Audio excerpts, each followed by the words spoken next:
State का result हो गया जी। अब यहाँ पे प्रश्न ये बन रहा है कि जो पास हुए हैं उनका क्या होगा, जो फेल हुए हैं उनका क्या हुआ।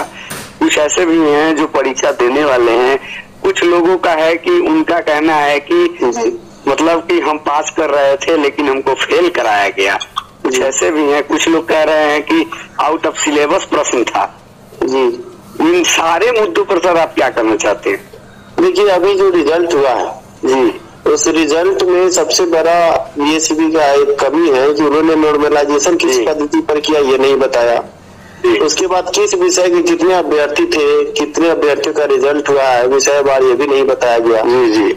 इसके अलावा जो अभ्यर्थी हैं अभी स्कूटनी की मांग कर रहे हैं, कुछ दिन पहले हम बीएससी रिजल्ट के बाद पहुंचे, आज से 4-5 दिन पहले जी, तो वहाँ के जो अधिकारी थे गेट पर उनसे हमारी वार्ता हुई जी, और हमने जब अंदर के अधिकारियों से बातचीत करने की बात की तो वहाँ से जवाब आया कि आप लोग के लिए हम सोच रहे हैं कि स्कूटनी हो, तो कुछ दिन रुक जाइए, आंदोलन मत कीजिए, हम लोग स्कूटनी के लिए आप लोग को समय देंगे। मतलब ये गेट पर से बोला गया। अभी कुछ देर पहले हमने एक ऑडियो वायरल सुना जिसमें परीक्षा नियंत्रक कह रहे हैं कि स्कूटनी का कोई प्रावधान नहीं। एक तरफ गेट के लोग कहते हैं स्कूटनी होगा और परीक्षा नियंत्रक कहते हैं ऐसा कोई प्रावधान नहीं है। समझ में नहीं आता कि बीएससीबी करना क्या चाहती है और सारे मापदंडों के बारे में जानकारी तो अभ्यर्थी को होनी चाहिए ना कि कैसे नॉर्मलाइज किया गया, कैसे ये रिजल्ट आया, किस विषय में कितने अभ्यर्थी है, सारा संशय बीएससीबी द्वारा यहाँ पे खड़ा किया गया है। अगर सही तरीके से सभी जानकारी अभ्यर्थियों को दे दी जाती तो अभ्यर्थी पास होते या फेल होते मन में शांति तो होता। ऐसे में अब ये देखिए कि कुछ लोग कह रहे हैं कि नीरज इस पर केस करने जा रहा है, लोगों से पैसा ले रहा है, पर हमने अभी तक न किसी को केस के लिए कुछ कहा है, न किसी से 1 रुपए लिया है और ये हमारा मकसद भी नहीं है। हमारा यही मकसद है कि अभ्यर्थियों को ज्यादा से ज्यादा लाभ मिले, क्योंकि केस के नाम पर अगर आप अभ्यर्थी जो भी हैं जो इस ऑडियो को सुन रहे हैं, अगर किसी को 1 रुपए देते हैं और आगे चल के उसका केस डिसमिस होता है तो आपकी जिंदगी तो तबाह हो ही जाएगी। पर अगर आप स्कूटनी की मांग करते हैं और कुछ प्रश्नों को रिवाइज रिजल्ट में बदलवाते हैं तो आपको कुछ न कुछ अंकों का लाभ मिलेगा, क्योंकि 2017 में ऐसा ही हुआ था और उसके बाद जब अभ्यर्थी आंदोलनरत थे तो स्कूटनी कराया गया। स्कूटनी के बाद फिर दोबारा रिवाइज रिजल्ट निकला जिसमें 8 से 10 हजार अभ्यर्थी पास हुए। तो कहने का तात्पर्य है कि अभ्यर्थियों को अगर अभ्यर्थी केस में जाते हैं, केस डिसमिस होता है तो ना ही उनको स्कूटनी का लाभ मिलेगा ना ही केस का मिलेगा। और एक केस हो नहीं रहा है, करीब 5-7 केस हो रहे हैं। 2017 में भी ऐसे ही 5-7 केस हुए थे और उसमें से केस हमने जीता पर हमारे साथ के कुछ लोग अलग से केस किया, उसका केस डिसमिस हुआ, किसी को नहीं अंक मिला।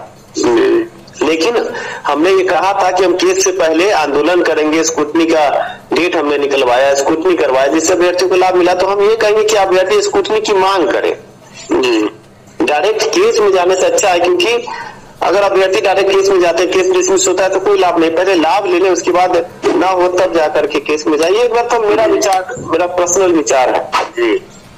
अब आप कहेंगे कि सर आप इसमें ऐसा क्यों कह रहे हैं, अभ्यर्थियों को ऐसी सलाह क्यों दे रहे हैं? जो अभ्यर्थी पास है वो कहेंगे कि नीरज फेल हो गया इसलिए ऐसा सलाह दे रहा है। हम आपको बता दें कि मेरा रिजल्ट हो चुका है, मैं इंग्लिश में हूँ, मेरा रिजल्ट हो गया, मैंने अपना रिजल्ट सार्वजनिक भी कर दिया है। जी, धन्यवाद सर, कंग्रेचुलेसन आपका रिजल्ट होने के लिए। मैं आपका बहुत धन्यवाद करना चाहता हूँ कि आपने, चलिए आपका शुक्रिया कि आपने धन्यवाद कहा इसके लिए और आपका भी शुक्रिया कि आपने बधाई दी।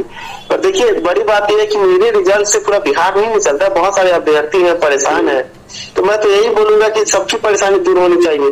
कुछ ऐसे अभ्यर्थी जो 0.5 से 0.10 से और कुछ ऐसे अभ्यर्थी हैं जिनका 1-2 नंबर से फेल है तो स्कूटनी से उनको राहत मिल सकती है, लेकिन केस में जाकर राहत मिल भी सकती है, नहीं भी मिल सकती है। ज्यादातर ऐसे केसों में ये होता है कि निगेटिव में चला जाता है और केस डिसमिस होने के बाद कुछ नहीं मिलता। तो ये अभ्यर्थियों को सोचना होगा।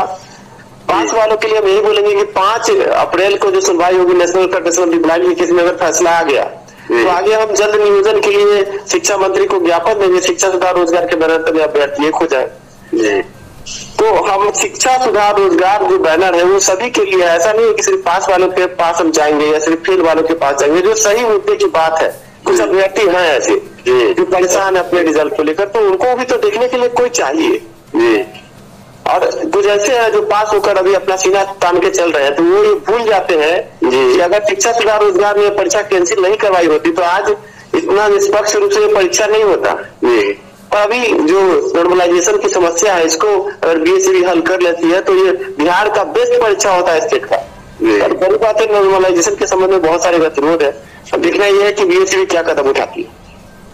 जी सर, एक प्रश्न ये भी पूछना चाहूंगा कि सबसे बड़ी बात है कि अब जो है अब सीटेट दिसंबर के केस में कुछ होने की उम्मीद है क्या सर? देखिए, सीटेट दिसंबर को जहां तक हमने केस को अनुभव किया, देखा, एलपी केस में सुनवाई 1.5 साल 2 साल नहीं होती है, और होती भी है तो इतना स्लो हो जाता है उस केस से अभ्यर्थी उम्मीद छोड़ दे। जब तक वो केस आगे बढ़ेगा तब तक पता चलेगा कि बहाली हो गई और केस आगे जाकर के डिसमिस ही हो गया। क्योंकि सिंगल बेंच का केस एलपी में अक्सर डिसमिस होता है।